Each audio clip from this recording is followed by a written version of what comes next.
We are delighted that our social media presence has increased significantly, leading to an increased interest in ADFAS and even new members. Our website notice board is becoming more attractive and exciting, and Facebook posts encourage more people to visit and read on the website. Further improvements will continue to occur. ADFAS Insights has been a great success, with over 2,600 members reading it by Monday, the 27th of July.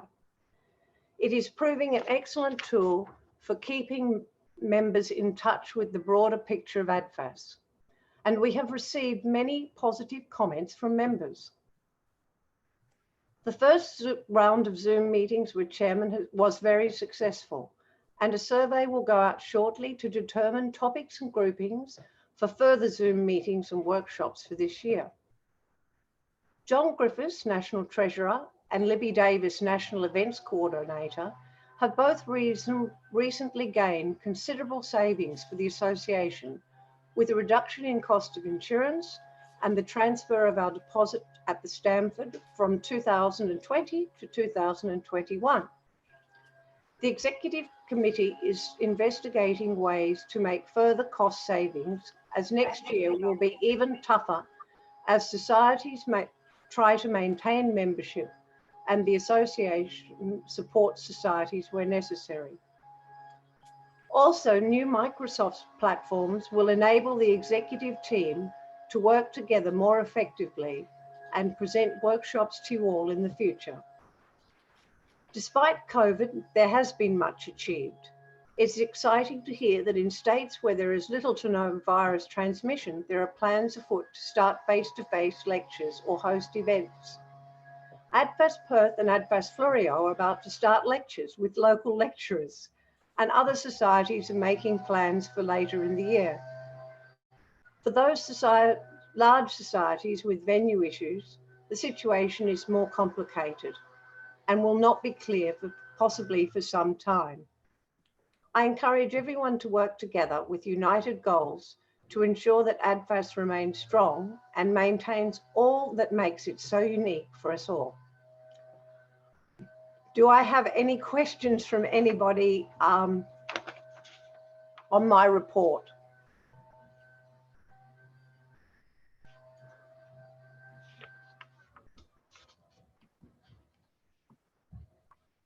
No? Okay. Phew. Okay, well, I will now ask that my report be accepted. Les has got a poll for you all. Can't hear you, Les.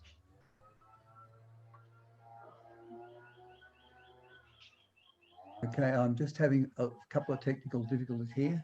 All right. Here we go.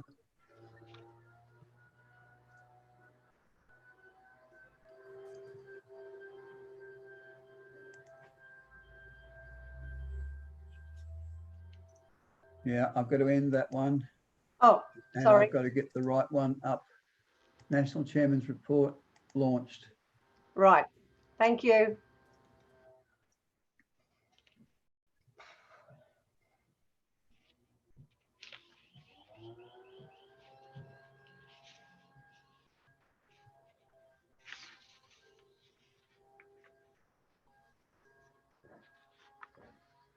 Okay, we've got 49 in. I declare the poll. Thank you. Right. Now we're moving on to, oops. Oh, I see. He's sharing, sorry. Okay, now we're moving on to Jane Smith, our National Vice Chairman, who will speak to the Code of Conduct. So over to you, Jane. Thank you, Sue. And thank you, everyone. And it's lovely to see you here present today, even in this funny sort of way. But you all look very handsome, I have to say. All I'm going to say really is, because I know you will have read my report, and I know you will have read the Code of Conduct, so you will be aware of what they are all saying. Just a bit more perhaps to the code. All government and non-profit organisations, including churches, have developed or are developing a code of conduct. It's desirable for the Association of ADFAS to come into line with this current practice. This code has been prepared with our state diversity in mind, and if the policy is approved, it has the full support of the Constitution behind it. As you all have read both my report and the code itself, you are aware that the writing of this code involved a society chairman, Judy Wotton, from the Hume Circuit, a society treasurer, Ross Burton, who also happened to be a lawyer, from the Flinders Circuit, and Philip Jackson, the association's legal advisor, and me, an EC member. I wish to thank that wonderful group of people for their diligence, intelligence, and thought-provoking contributions that they brought to this task. Like most things, the work saw multiple drafts before it arrived at the concise document before you today. Working with them was a pleasure and an honour. If approved, all association EC must sign and agree to it annually to hold association executive office. Are there any questions?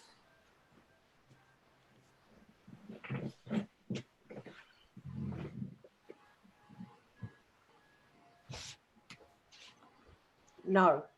Yep. No questions. Well, it is with confidence that I recommend it to you. And so I now read out the motion. Is that correct, Sue? Yes, that's right. Yes. Oh, wait there. We've got that my report be accepted. Oh, oh, wait a minute. Oh, yes, that's right. Okay. And the first motion, this is a motion that Council adopt and implement the Code of Conduct policy under clause 15.2 of the Constitution. It's moved by the Association of the ADFAS Executive Committee. And actually, Les has got it up, Jane, as all the motions in one. So we're adopting your report and we'll do the other one, the next one as well. Right. If you say yes to the adoption of the motion, then I will ask that, having adopted the Code of Conduct, the Council approve the amendment of the policy document, page 2, as it is described in your information before you, which you will have all read, I trust, because it just, if the code is changed, then it's actually slightly altering how governance will appear on the website and in that policy document, so that the code is added in there. That's really what that's doing, just adding the code in there. We will then have 4 pillars: the Constitution, the policies, the guidelines, and the Code of Conduct. Okay, and everyone can now vote.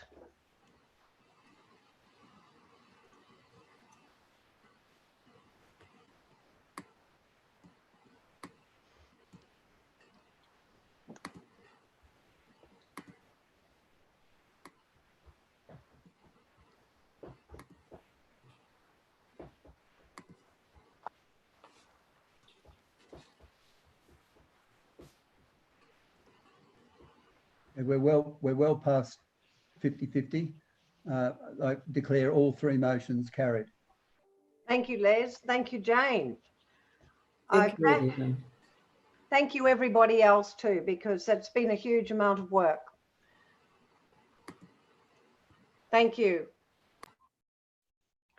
Okay, now we're moving on to the National Treasurer, John Griffith. Oh, yeah, sorry, Lucy, do you want to ask a question?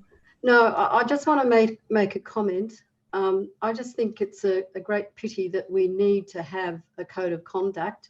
I would have thought that a bunch of people like us involved with ADFAS would be civilised enough to know how to behave in a fair way, to listen to alternate opinions, to not put people down. I'm really sorry that we need to have a code of conduct to govern that behaviour. I just want that to be noted as a comment.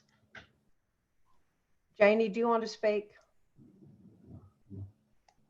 No. Okay. Yes, yes, Sue. Sorry, I was Yes, just having sorry. trouble with my mute button.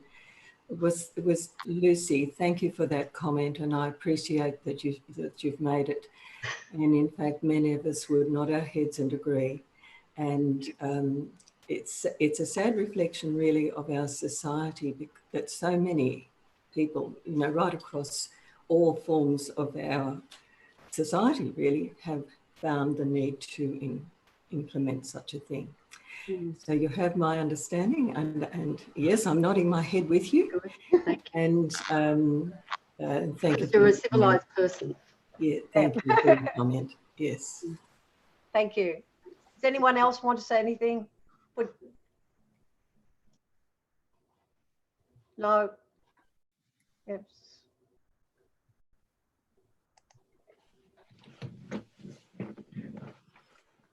Nikki, I think you've got your volume on. Were you wanting to say something?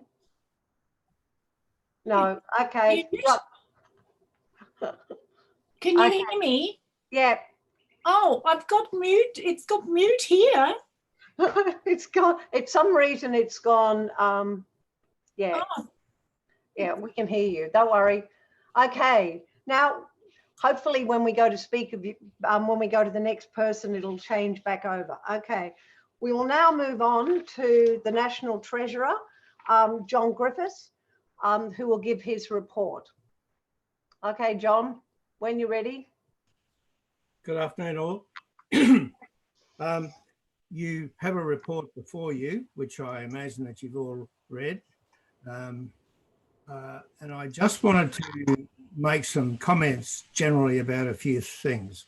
If you have any detailed queries, please give me a call or email me, and I'll be very pleased to answer them. The issue this year was to cast a budget in very uncertain circumstances and times.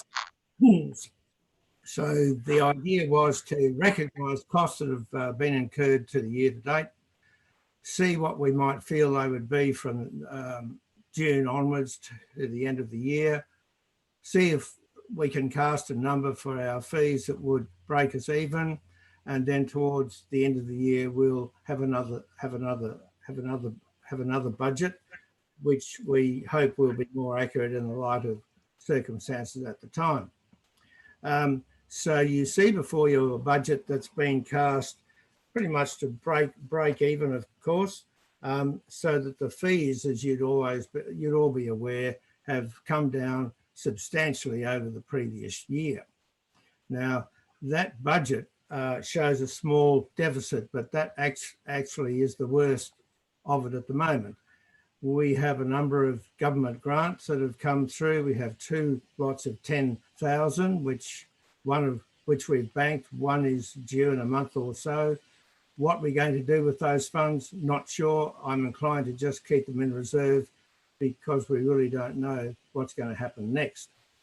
We have had a success with our insurance premiums this year, and we have reduced them by about $6,000 for the same cover. We have also been on to Microsoft, and we now have a platform at minimal cost for us because they classified us as an educational institution after some arguing.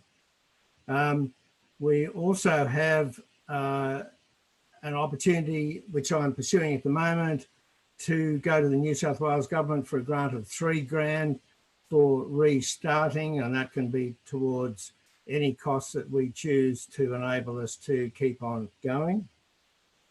And we've also had the victory over the Stanford Hotel, and the costs that we've paid this year, which are included in our accounts, now are going to be deferred until next year for hopefully a meeting in March. On a last point, one of our members, chairs, has raised the issue that the budget process ought to be more open. I couldn't agree more. And I have replied to her, and I've basically said that as far as I'm concerned, in the next round budgets, we will respond to the strategy plan that we have. We will look at what we're trying to achieve over the next 12 months. we will then cast a budget accordingly, and that budget can then be promulgated, and then we'll ask for views so that we can take everyone's views into account before the budget's finalised. I do say we are not here to make a profit. We are here to pay our costs and produce a fine product. I also say that there's a lot of people around this screen, I was going to say the table, but around this screen that devote a hell of a lot of time to ADFAS. And that is respected by all people. But the National Executive do spend a hell of a lot of time on these affairs, all for the good of ADFAS. So, any questions?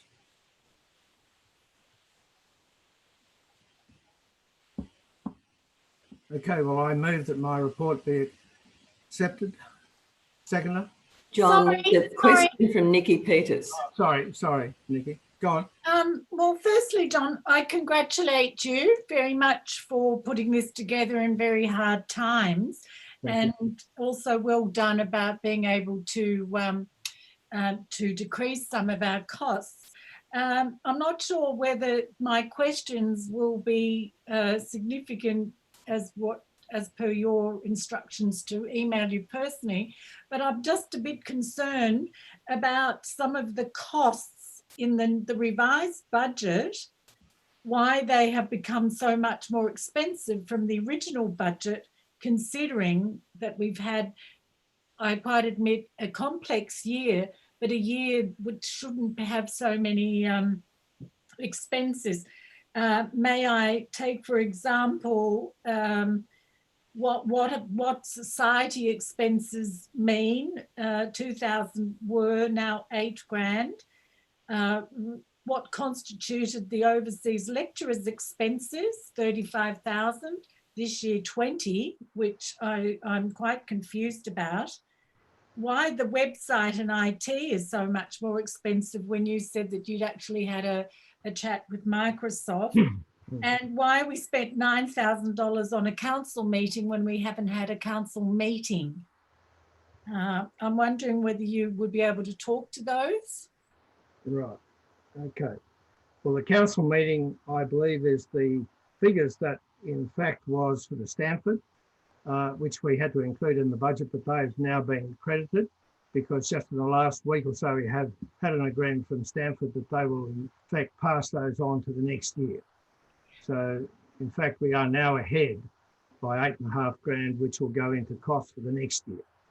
And may I just add to that, how much did the strategic plan meeting cost that you had recently in Newcastle? How much was that all together? I think that was very early in the year and before my time. Jane, would you? I can tell you. Yeah. It was all of $2,500 for 8 people to travel to Newcastle for the meeting. And it was extraordinarily valuable. Right. The society expenses of $8,000. Les, would you have any comment on that? The society expenses, that was because we weren't sure at that time we weren't sure what we were whether we would need to go and assist societies, whether we would have to give people money for different things. So it as John says, it is a budget, it's a guesstimate. So that's where there are also costs related to refunds of airfares. Yep. And yep. And then the overseas lecturers' expenses, John, were because at that point in time, we thought we might have some tours happening at the end of the year, but that's obviously not going to happen. Right, so that'll probably come down when we have actual numbers. On the website, whilst we have our agreement with Microsoft, it will involve a degree of training. Now, we just thought that we would put $10,000 in there. It probably won't be anywhere near that because wrangling their arms and looking at what's actually involved, it may well come down under that. But again, for a budget, it seemed to be prudent to put those amounts in just because they're in the budget doesn't mean that it'll be spent. We don't go around saying, oh, we have 10 grand in the budget, therefore we can go and spend 10. That isn't how it works. Oh, no, I understand that, but I Yep. was just a bit confused. That's all. I just needed Yep. clarification. That's all right, Nikki. Thank you. Yeah, look, there are some numbers there that don't appear reasonable on first pass, but you know, we have looked at these, and as I say, if they come in less than the budget, then we're all ahead. We are probably in that budget, we're probably about 30,000 ahead of that bottom line now. So we do have a little bit of fat to absorb unexpected occurrences this year. If they don't come to pass, then we're ahead, well ahead. But any other queries, please, Mummy, give me a Fiona call. Johnson. Yeah, we've got Fiona Johnson wants to speak. Yep. I think I've answered my question, whether the Art Society in England had likewise reduced their fees for, Yes. and it Not looks for like us. not for us. Okay. Not that we know of yet, no. Okay. Sue, Thanks. Sue has been arguing there, but so difficult. Carol, did Carol want to speak? No, okay. Can I just mention again? As far as I'm concerned, for the next budget round, there will be a much better platform for everyone to air a view, make a contribution, tell us what we feel or what they feel about our running costs. I will say personally, though, that I'm not overly in favour of running us down to a point where we can't get up again. So we do need to have a modicum of annual income, even perhaps more than we need at the moment, to take care of events in the future, and to assume, which I think we all have to do, that ADFAS is going to survive in the next couple of years, of course, back to normal. Thank you, John. Okay, well, we'll now move on to the poll because there don't appear to be any more questions. And can you please just accept the motion that move the report, please?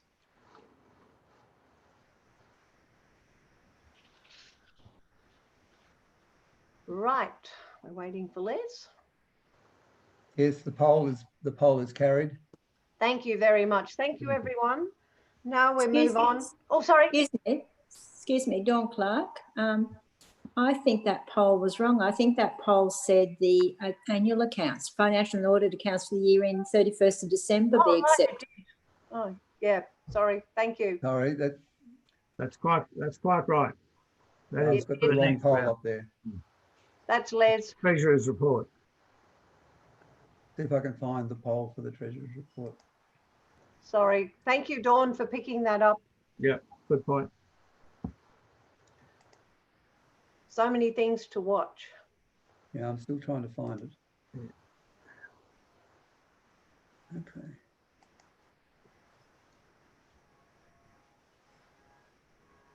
Yeah, well, you'll have to move that motion verbally and ask people to raise their hands. Can you raise your That's so hands on the screen with your little raise hand thing? So the motion is that the Treasurer's report be received. So go to participants and raise your hand on the left at the bottom. Or even, yeah, the thumbs up, anything will do.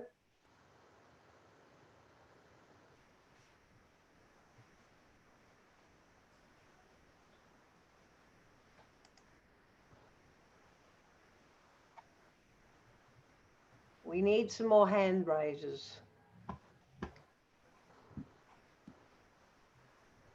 Sue, I can't see where the little hand. Click on participants. Oh, yeah. And then at the bottom of that, you'll see a thing saying raise your hand along the bottom line. Oh, okay. Got it? Yep. Thank you. you. Well done. It's tricky, not when you get used to it. Right. You can see it, can you? Yep, we can see it. Yep, they're coming through. Good. Have we got enough, Carolyn?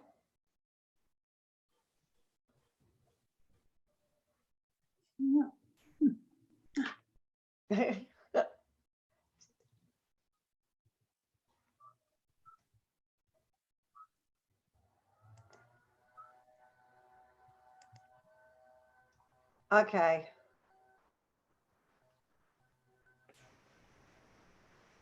I can't see Carolyn, so yeah. Right, I think we've got enough. Carolyn is smiling and nodding. Yep, okay, I just can't see her. That's all right. Thank you, Susie. Right, okay, we'll, now that we've got that done, we'll move on to Nan to give her Lecturers Committee report, please. So I think that what you'll need to do is actually, as there's a yes or a no button in the submit thing, you'll actually need to ask if anyone is against the budget. Anyone against it? All right, okay. I think I counted enough though, Nan. Yeah, but you still need to know if there were any that definitely voted against, I think. Okay, righty-ho. Anyone against? If you are, unmute and speak up. That might be quicker. Don't No. answer. Okay. Thank you, everyone. There has been discussion about the possibility of providing both face-to-face lectures as well as digital lectures for those members unable or unwilling to attend lectures. Digital lectures are expensive and time-consuming to produce, and also lecturers don't really enjoy producing them. If your society wants to consider this option, you must be aware that you will need to pay for both.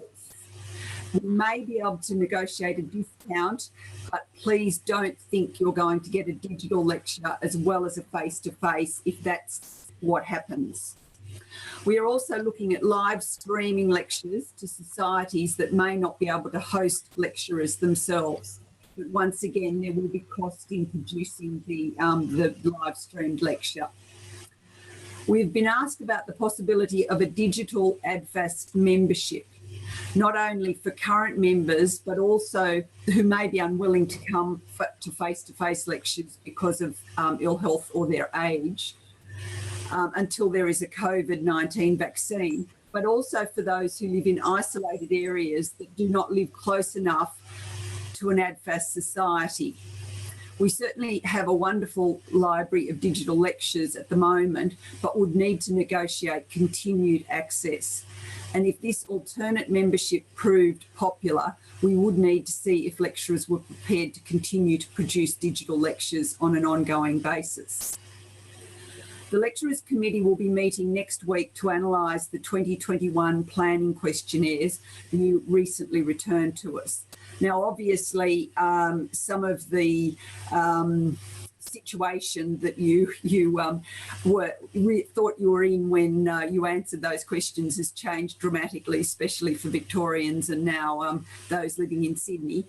But we will take what you've sent us in as a starting point for what we're going to plan for 2021. The results of that meeting will then be discussed with the executive and all of you before any contracts are sent.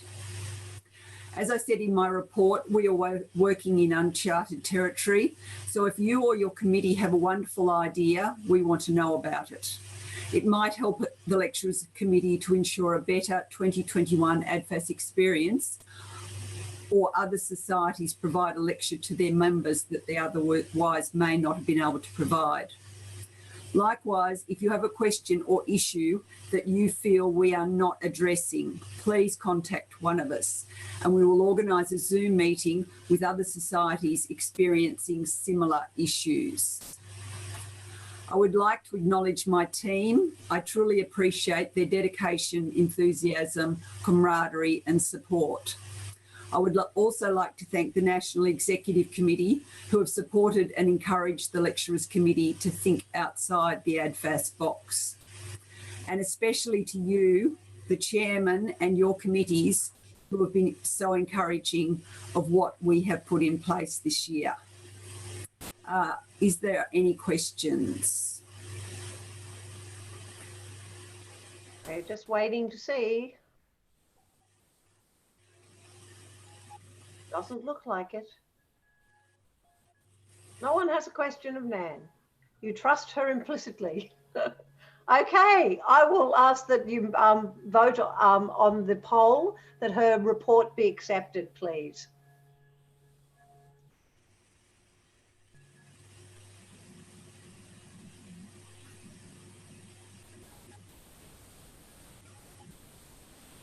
The motion is carried.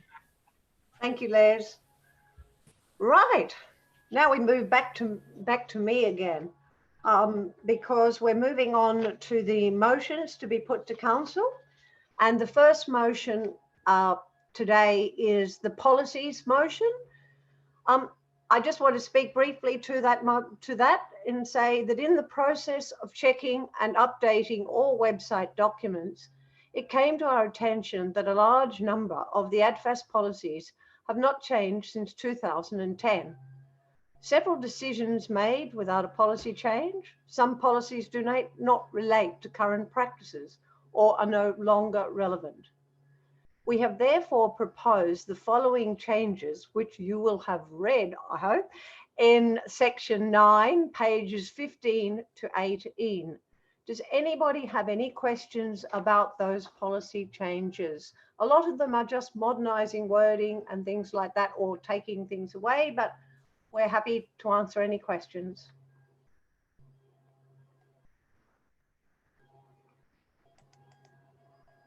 Can I just make a point, please?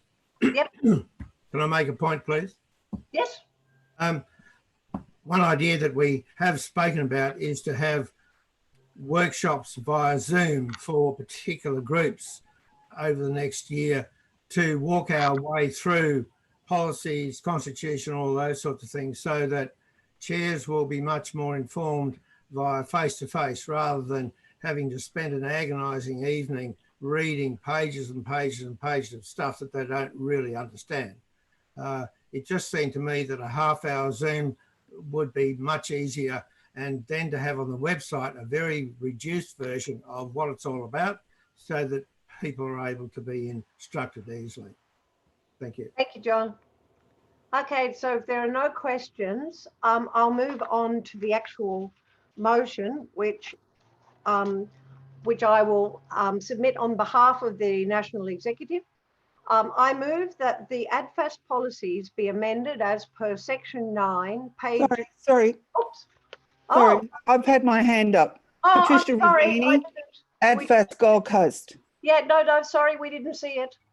I just have a question on 9.3.3, and it's a point of order, really. It's in relation to the register of members and the changing of the policy to have all of the members' details sent to the register. Yes. In fact, and I'm just asking this question, but my understanding is that this is also a clause in the Constitution. Yes. And 8.2 in the Constitution, which still reads that there's, that you can send either or. So wouldn't it be, isn't it kind of, you would have to amend the Constitution before you amend the policy? Not from our understanding.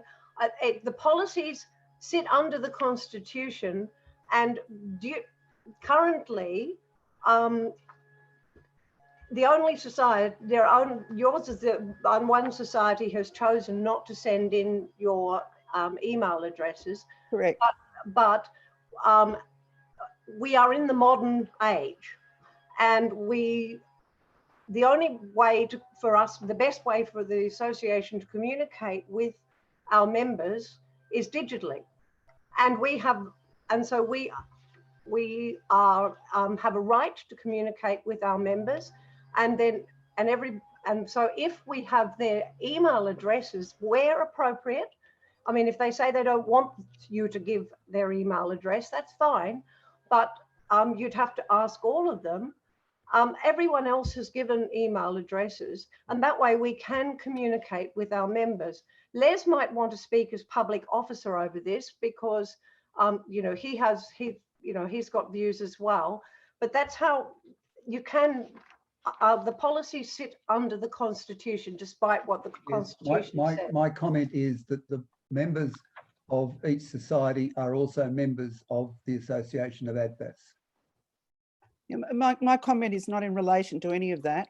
My comment is just a procedural one, that if the Constitution makes a certain point, which is either or, shouldn't you amend the Constitution before you amend the policy? That just doesn't make sense to me logically. I think that Philip Jackson said not to amend the Constitution. So it's just imperative for the moment, especially with the situation as it is.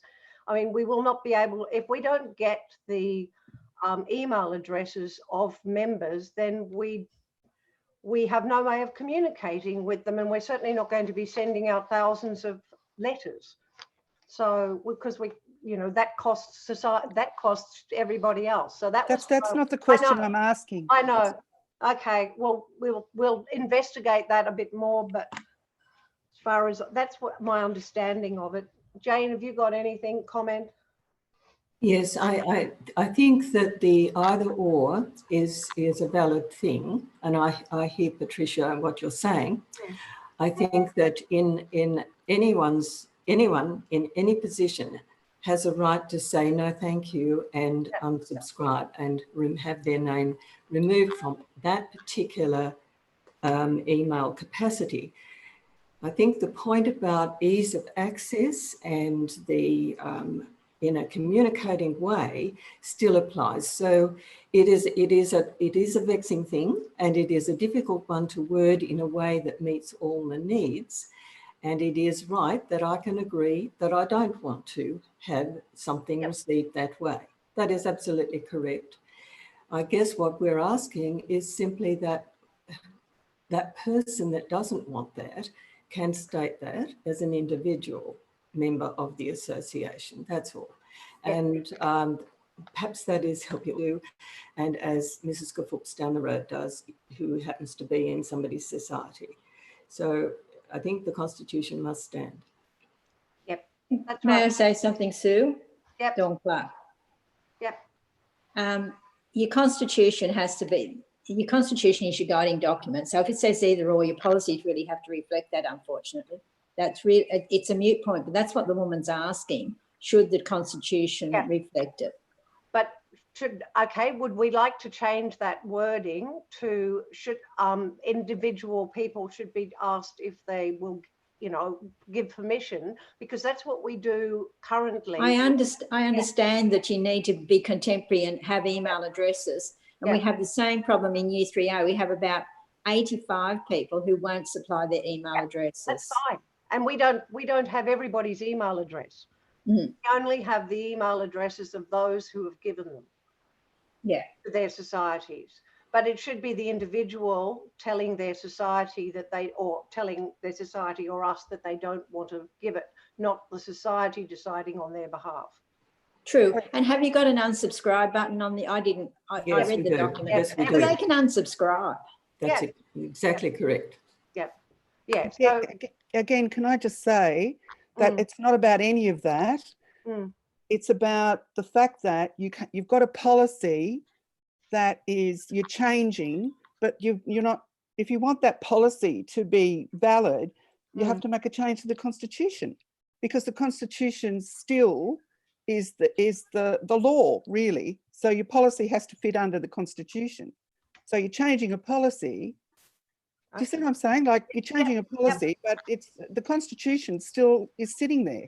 So I'm not quite sure how valid the policy can be. Can I just say something? Yep. Is it possible to leave this in abeyance, take on board what Patricia has said, and go back to Philip Jackson and ask him to give you a black and white response to that, and then we pick up from what he has advised us, because I realise he's a constitutional lawyer, but I think what Dawn and Patricia have said is absolutely valid. And if we leave it as such, we need to have something in concrete written so we know what's going on. That's fine. How about, can we just take that one out? It's everyone approved that we take that out of the motions put to council, but we get all the others changed? Yes. That's fine by me. Does anyone object? Yeah, put your hands up, that'd be lovely. Or if anyone objects to us taking it out, please let me know. No, okay. Because we've got to have 3/4 of the members saying yes. So no, anyone object? No. Righty ho. So we'll just take that one out and we will double check that one and bring it back. It's not urgent. Thank you, ladies. Right. Okay. So can we move that the policy changes be accepted without 3.3? Can everyone now move, do their poll? Liz, I can't see the poll. Oh, I've got it.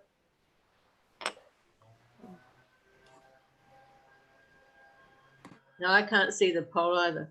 Oh, do you want to submit it again, Les? They just have to press poll in progress. The red words up the top of their screen, it'll drop down again. Ah. There we go. Could everyone vote again? Yeah.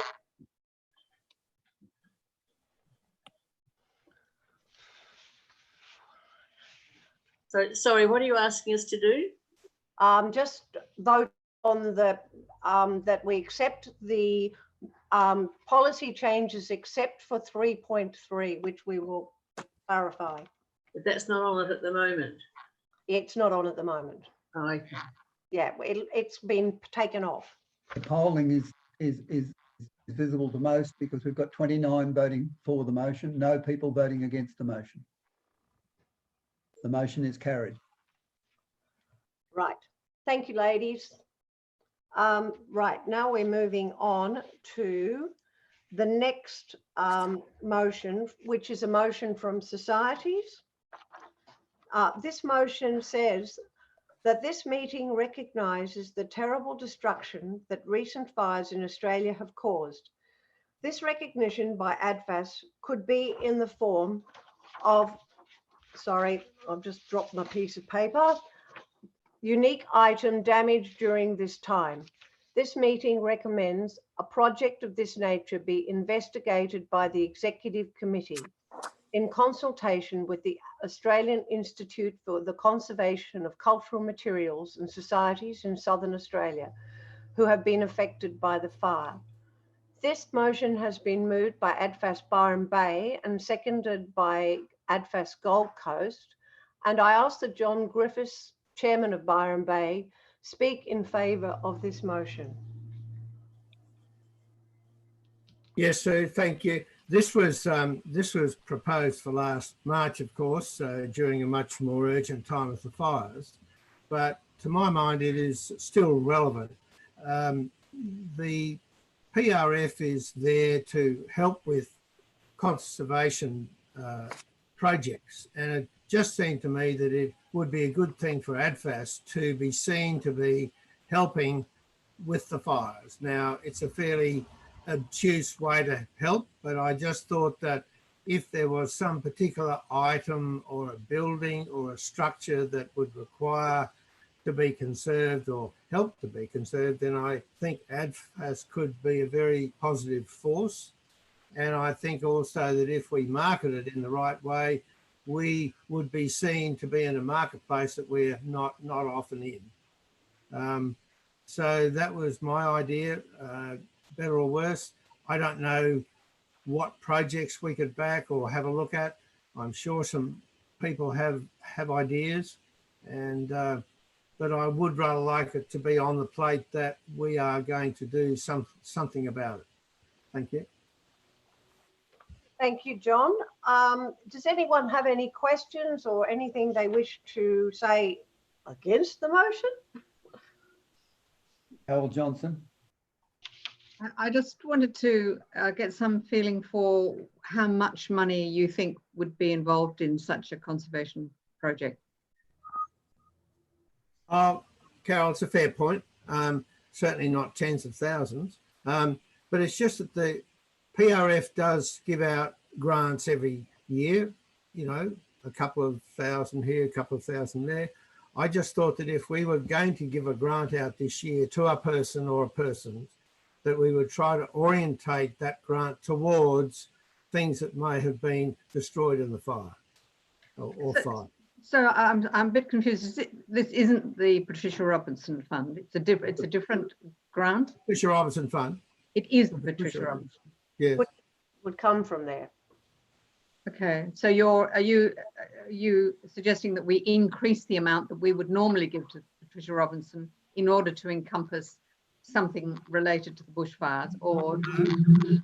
No, I'm just saying that if we were, for example, to be asked to help a person conserve some particular item in Darwin, which may be very important, versus an item in one of the fire-ravaged towns, and they're both of equal importance as far as certain people would be concerned, I would prefer to see the grant go to the fire-ravaged town and some effort there rather than Darwin. So. Can I just ask a question? Would you, if you do go ahead with this, would you be looking for suggestions? Yes, of course. Okay, I could probably step in there. Good. Okay. Patricia, so can I speak, please? Yep.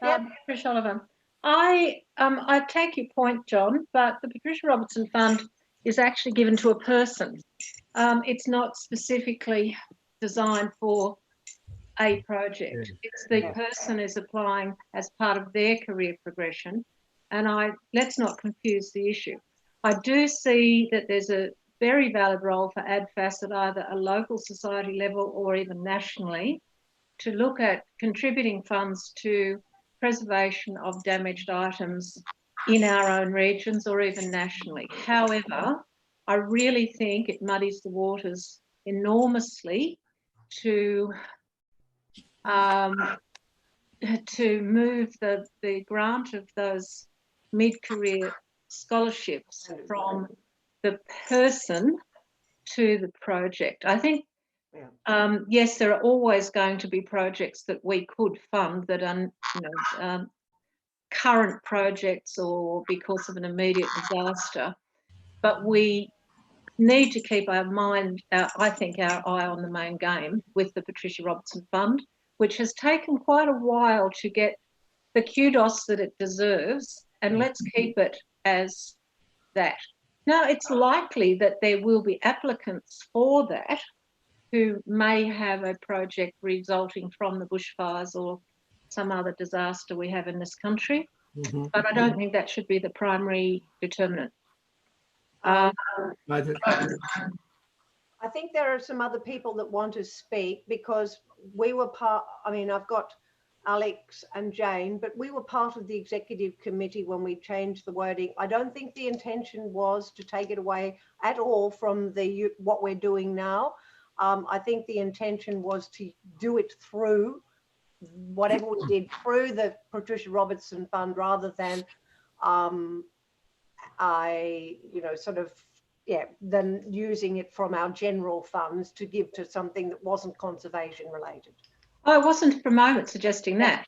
No. That's what I'm saying is that was the intention. So we're not going to be taking it away from the people, the existing grants that we give. Yeah. So you're talking about adding other money. Yeah. And having additional funding. Well, again, I would think that you wouldn't do it through the Patricia Robertson Fund. I think that does what it does. Okay. We have Alex. Hagan, did you want to speak? Yeah, look, I just agree with that. I think that the Patricia Robinson Fund has had a lot of trouble getting it together financially. And finally now we're getting that money and able to give it to 3 conservators. I'd rather see us focusing on an individual than a project that, quite frankly, who knows what state government or local government interference we'd get.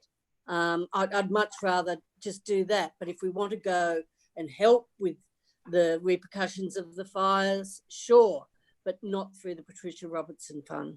Okay. Jane, do you want to speak? Oh, sorry. You're right.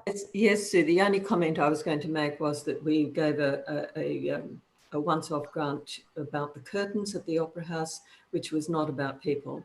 And so that came from the Patricia Robinson Fund. I was just raising that point, not to disagree at all with what you other people are saying, because I hear clearly what you're saying. And but we did do that from that fund. Okay, Jackie Hartnett. Did you want to speak? Yes, I was just going to say that I read this as a great idea, as a sort of publicity thing for ADFAS. I didn't think about the Patricia Robertson Fund. I thought, oh, great, you know, we could have a national project, fundraise something that we could actually ask our societies to do that was not about lectures, to sort of do the team building, to get some money towards a subcommittee giving the money to one of these objects that needs conserving because of the fires. You know, forget about, it's a new thing. So I didn't read the Patricia Robertson Fund in any way there. I just thought, hey, this is a great sort of publicity, team building. Let's raise some money, whichever way you can in these COVID times, to produce a swag of money to give to conserve one or more objects that have been destroyed by the fire, and let somebody else decide who they are. So there you go. That's what I totally misread the whole thing. Thank you, Jackie. Les now wants to speak. Yes, the way the motion is worded, there is no reference to the Patricia Robertson Fund.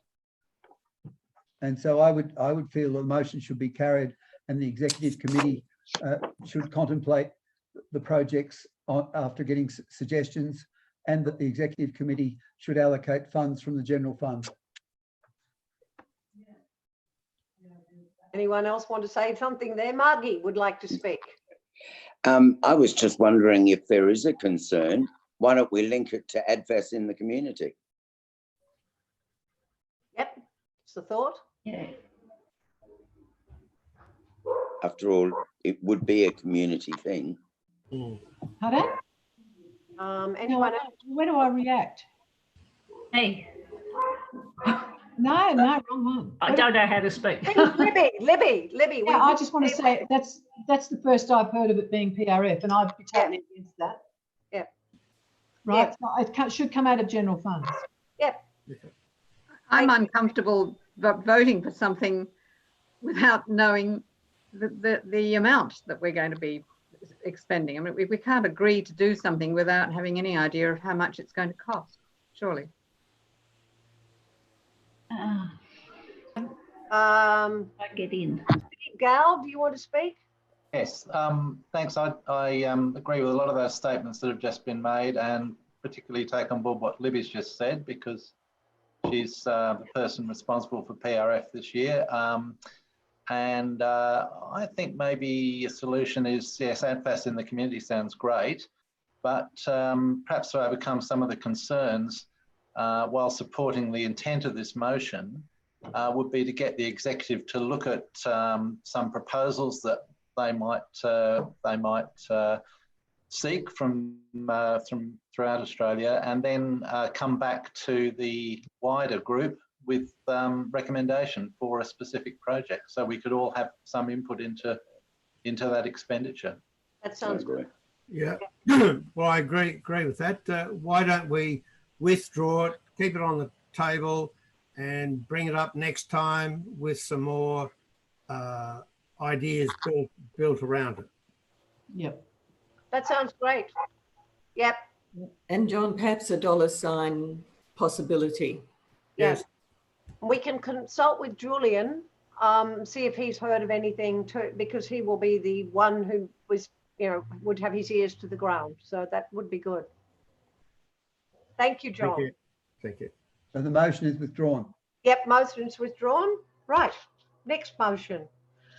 Right, that the full minutes of the executive meetings and not just the resolutions are made available to councillors in the committee section of the ADFAS website. The full minutes used to be available to councillors in the past. It is therefore proposed that in the interest of transparency, this be reinstated.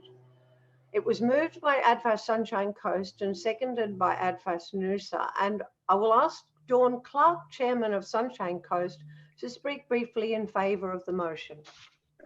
Thank you, Sue. Can everybody hear me?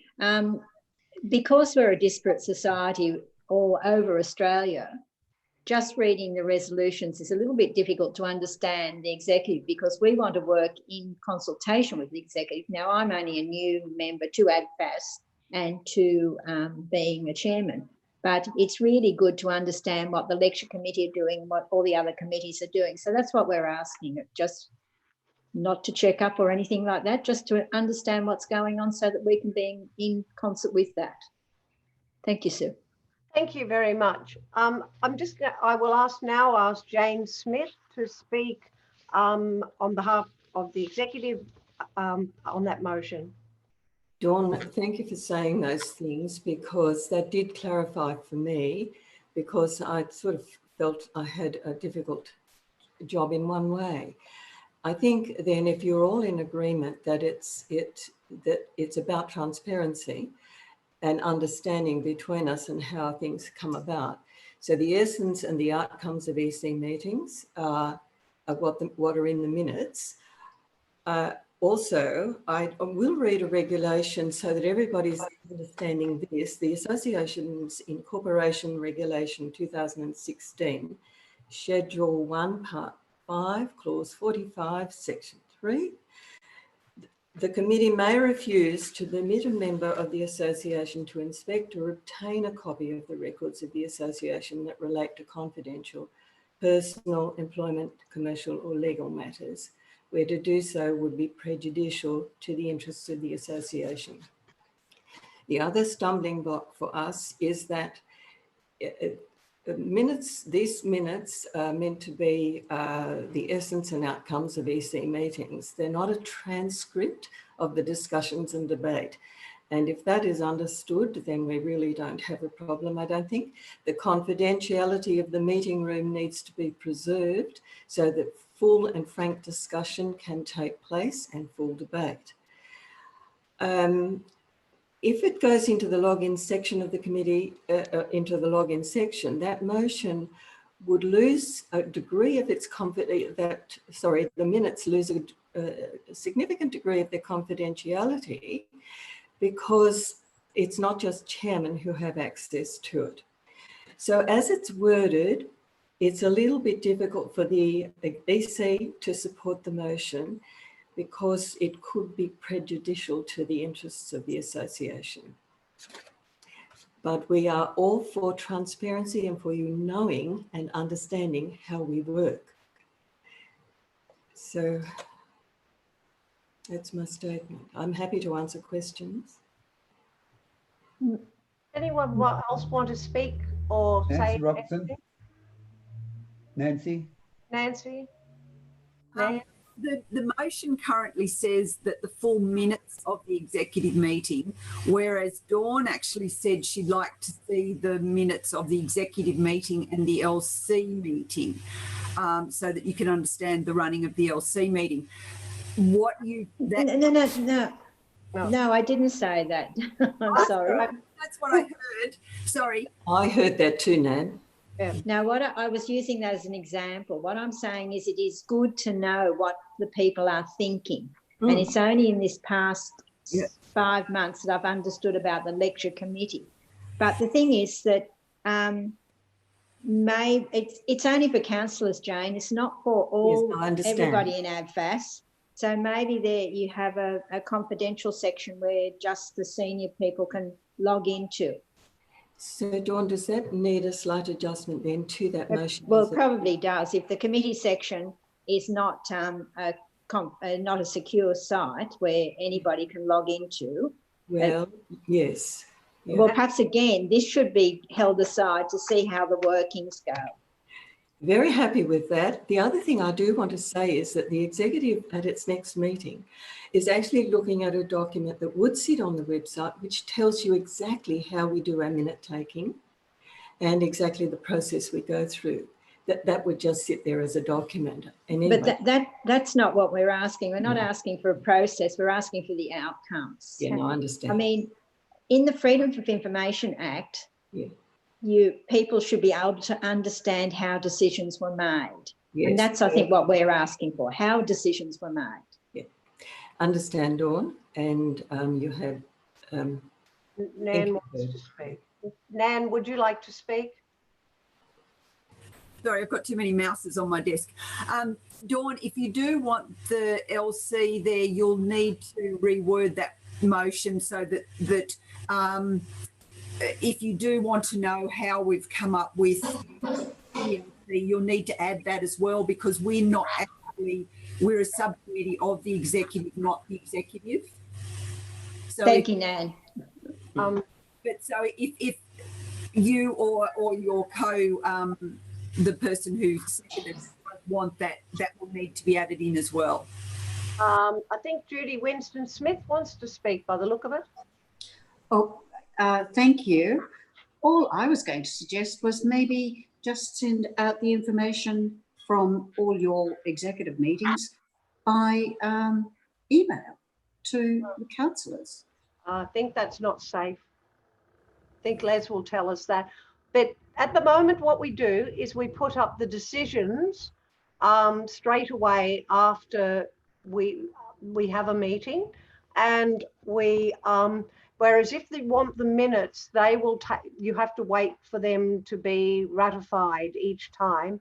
If we're doing the minutes, having meetings as we normally do, you would get the minutes probably 3 or 4 months after the meeting was actually held, whereas at the moment decisions go up straight away. So it's just a matter of choice. It's up to you all. Dawn, do you want, will we go back to you because you were the original motion mover? What would you like to do? Well, I've said to hold it over till we've got a process. I didn't realise that you didn't have a confidential section on your website for councillors to look at. That everybody can look at the website. Yeah.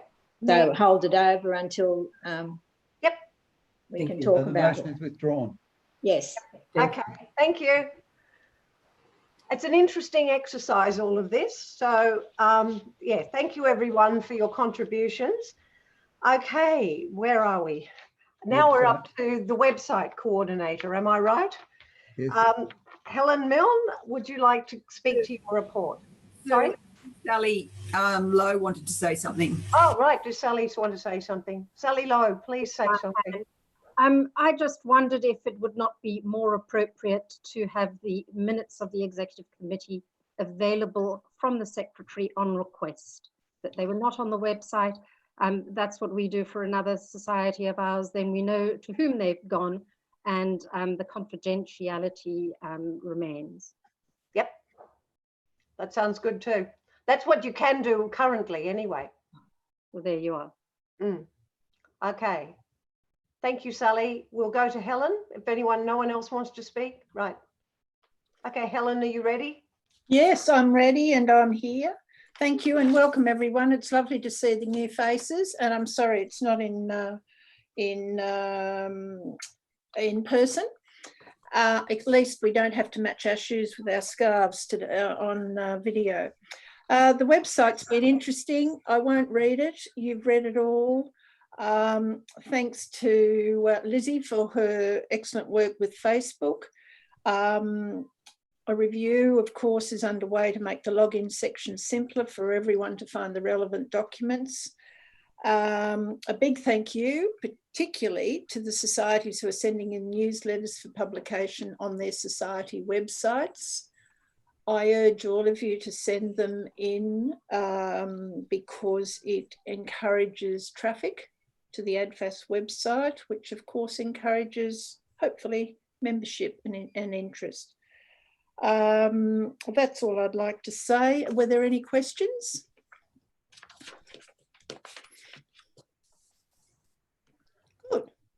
No, move let's not- put it up the poll. Well, No anyone, no questions? Okay, then we'll move. It's all right, Helen, we've got the poll up.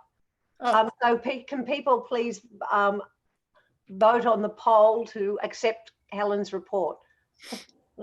Which I move. Yep, which kind of moves. Can Can I just ask a question? Yep. Sorry, there doesn't seem to be a log out button on the website. Missed it? Helen.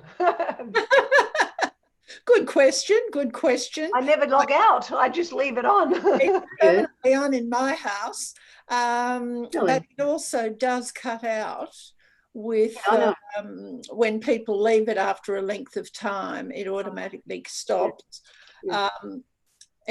Was that comment, Les? Well, the motion's carried. Motion carried. Yeah.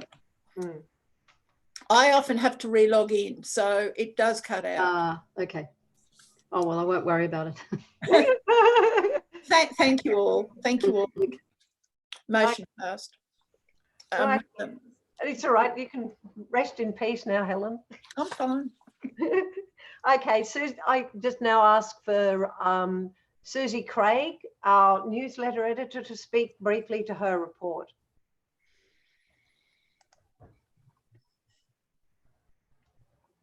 Wherever you are, Susie. No, just unmuting you.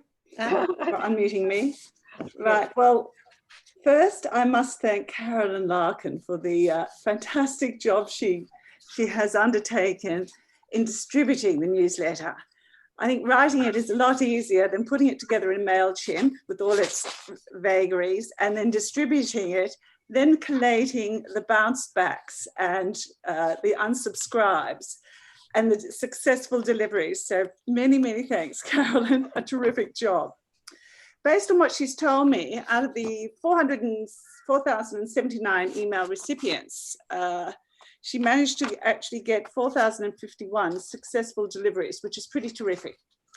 The ones, we'll always get a few emails that bounce back, and generally the messages are usually because someone's mailbox is full or they have changed their email address or the spam filter's working overtime and putting it into spam. And if we're given a work email address, that does have a much stricter spam filter, which will sometimes cause a sort of a general newsletter to be thrown away.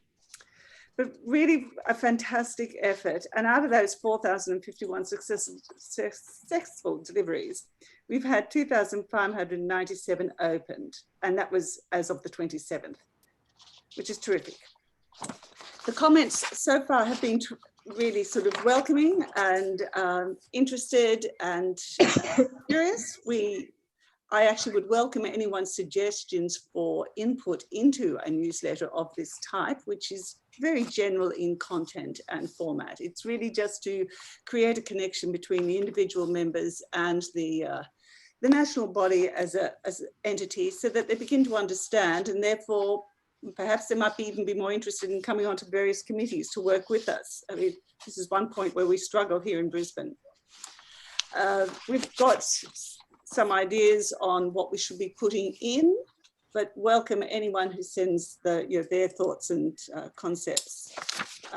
It didn't cost very much because we've managed to keep the numbers under the 5,000, and it's only $75 for a basic level to run a MailChimp of our size. I'm really happy with the way it was accepted this time. Does anyone have any questions? Wendy?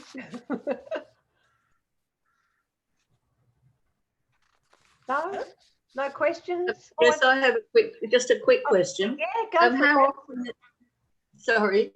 How often is the newsletter going to happen? And at the moment, Sue had said we thought perhaps quarterly. We don't want to overload everyone's email boxes because there are just an enormous number of emails that actually go out into email boxes. If quarterly fits it, that's perfect. We've got 4 chairmen who've chosen to send it out themselves to their members because they said that they've got a lot of emails going out already.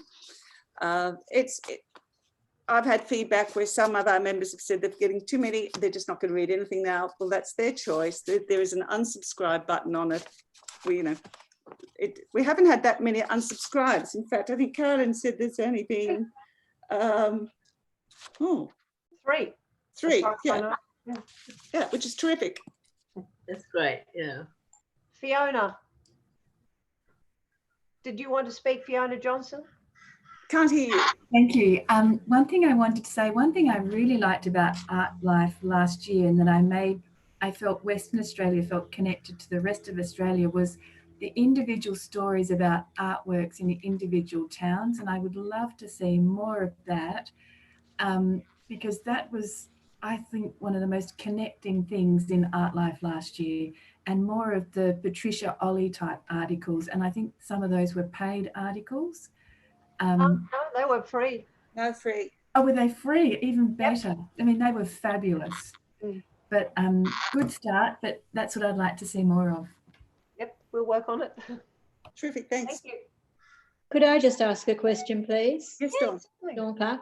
Susie, would it be possible to say when you're sending these out quarterly? We have a newsletter every month, and I'd rather the month you're sending yours out, we don't do one, so that there's not a confusion then, and then they're both supported. Right, point taken. We'll give you warning. Definitely. Thank you. Be lovely. Could I ask Susie a question? Yes, Patricia. Hi, Susie. Susie, is you're going to post these on the website as well? The editions of the newsletter? Yes, it is. Oh, it's already up? Yep. I think it is, isn't it, Carolyn? Yes. Yeah. Okay, good. Thanks. Thank you. Anyone else got a question? Yeah, I do. It's not a question so much, Susie, but I've recently been spending time in a number of regional galleries, and there are some fabulous curators and directors of regional galleries around Australia. And honestly, you could put together an awful lot of good newsletters just asking them to talk about something that's relevant to their gallery. Good idea. Or influences in art or something. But very open-ended, but there's some fabulous stuff out there, and some really talented people. Oh, there is. Yes. Yeah. Yeah. It's it'll be a matter of getting their time. I think this is it. They would like to send it out. It's a matter of getting something out of them. But that's worthwhile. And if I put together a proposal, they may well agree. Or if you know someone who'd be interested in submitting. I do know a couple of people. Good. That's even better. Well, we can talk. Okay. Yeah. Buzz me anytime. Carol Johnson. I guess my point is to reiterate Dawn's thing that we really do need a schedule of when they're coming out, because we have a very extensive newsletter of our own. And I thought that the Insights newsletter was to go through how the society as a whole operates. And I think those individual, for us, because we've got our own newsletter, we really don't want any more articles on regional galleries and particular artists or exhibitions, because we cover that in our newsletter. So there's a kind of a conflict here between the well-developed local newsletters and what's going to be happening at the national level. And according to the brief and the intent in your document, it doesn't indicate that you're going to be stepping on the toes of the individual newsletters, whereas some of the suggestions that have just been made would indicate that that's exactly what you're intending. So I just wondered, maybe Susie, you'd like to comment on that. You're probably one of the more efficient newsletter producers, actually, in the content that you can actually incorporate. But I think that because you're right, you're producing yours, we'll be producing ours, the focus will possibly be slightly different. Perhaps it could come from this, a national or Australia-wide focus. And so there will always be a different angle or a different, sort of different content. And because we can, sort of see what you've been producing, we can try and avoid a duplication in that period of the year. Judy, did you want to speak? Anyone else want to speak?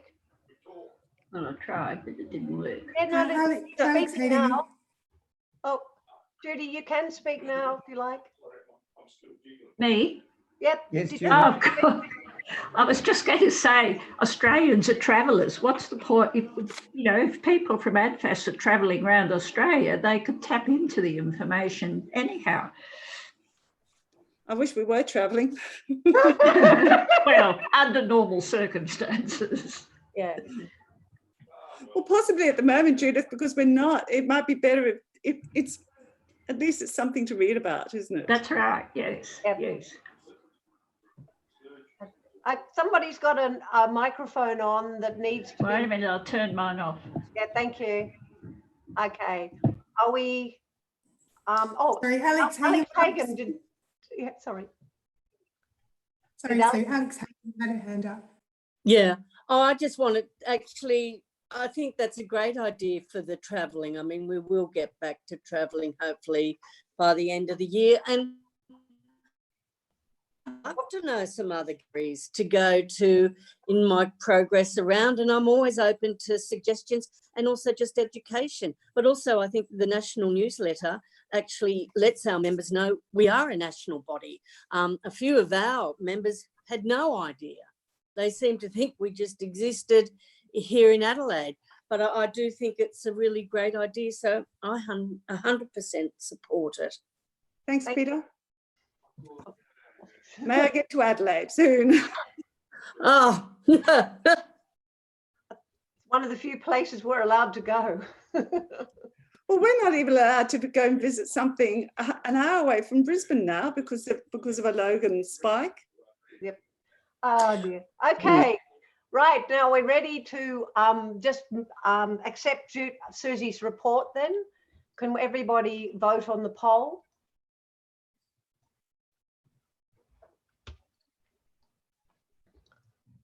The motion is carried. Okay, we've got to move on. Lizzie Campbell, you've got 2 reports. Lizzie will be speaking briefly to her social media report. Yes, social media report first. Instagram and Facebook are increasing all the time with our followers. Even since I wrote my report, Instagram has 7 more followers than it actually says on the report. So it's growing all the time, and that's fantastic. All societies have now been showcased. Information has been included on ADFAS in the community, Young Arts, School of Arts, Mechanics Institute Studies, and the Patricia Robertson Fund. Both Instagram and Facebook achieve the ultimate aim to get us out there in the public eye.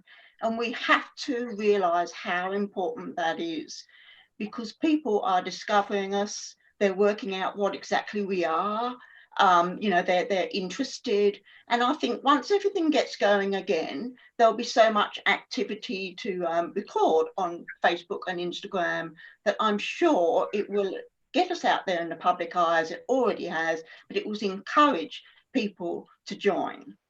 And that's Australia-wide. So from now on, would societies please be able to just send me, as and when it comes up, your Young Arts programs, even if it's a progress or a final result. I'm just thinking if I could just receive those from you. If it's easier for you to just actually add me onto your newsletter list, by all means do so. So at the end of these meetings, I'll be emailing you and asking you to do that. But I'm also going to include Helen Milne and Margie Wilson in that request, because they also need your information too. One for the website and one for the community, ADFAS in the community. So are there any questions? No? No? Okay, Les, we can just move that one be accepted. Thank you. And we'll wait for Les, then you can do the next one. Okay. So for my chairman mentor report, I just thought motion is carried. Okay, thank you. Oh, excuse me. For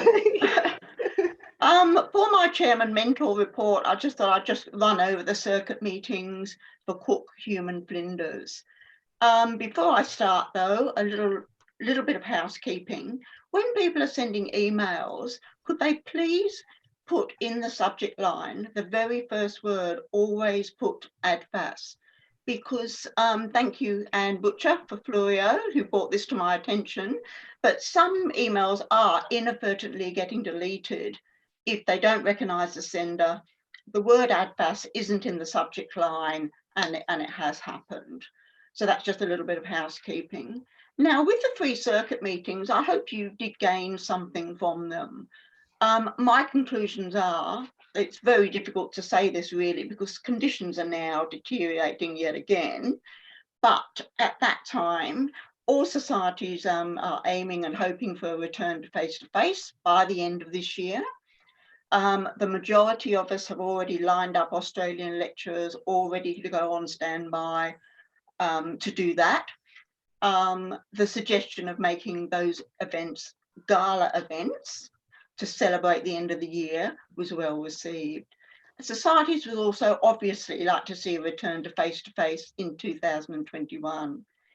In the event international lecturers are unable to come, as you know from Nan Robertson, Australian lecturers will be lined up for us to use, and we can do that as a full circuit or a mini tour.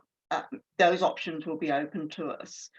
Now, societies largely consider the new online ADFAS at home concept a success.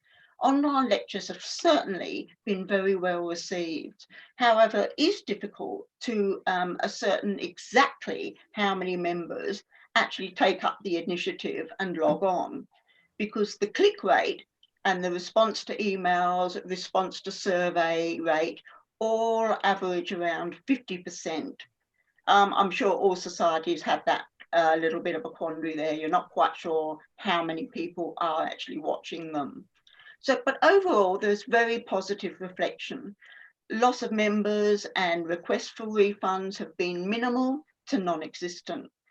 And the majority of societies expressed a desire to hold a party combined with an AGM Christmas function at the end of 2020. So I think we universally feel a need to express a big thank you to all of our members for their patience and support throughout what has been a terribly difficult year. Thank you. So is there any questions?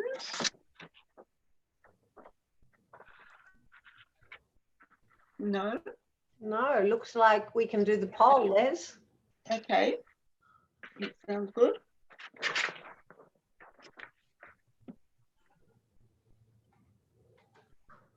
Very quick, the motion is carried unanimously by everyone. Thank you. Does anyone have any other business before we finish and reconvene in a little while? No? Yes, I do. Oh, you do. Okay, go. Just very quickly, I'm just referring back to the mention of the strategic plan meeting you had. I'm wondering whether we have any information about the framework of what you're following through with the strategic plan and where you're up to. Well, the strategic plan wasn't able to be adopted because we were going to have the workshop in March where we went through the strategic plan and talked it through to all the councillors. And then what was going to happen is councillors go away, think about it, come back in September, and we would vote, you know, on the strategic plan. Obviously, that is in abeyance until such time as we can all get together and workshop it, because it's not sort of a simple workshop. So what we're doing is we've looked at the actual executive goals that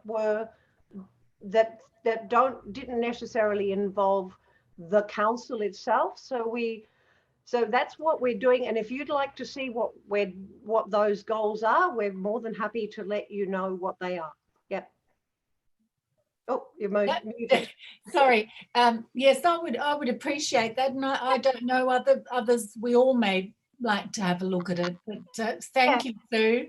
Yeah, that's no problem. It's just that you know, we got this beautiful document together, but it's only in its infancy because obviously we had to take it to you guys to see what you thought. Yeah. I know, but seeing it in its infancy is probably good for us, that we can feedback on that to help you move forward. Yep. Thank you. Thank you. Right. Anybody else got anything to say? No? Okay, well then I'd declare being no other business, I declare this meeting over, and we will see you all back here in 10 minutes, anywhere between 10 minutes and 25 minutes time. Okay, thank you very much. And thank you to those who are leaving us now, and lovely to see you all, and we'll see you soon. Thank you.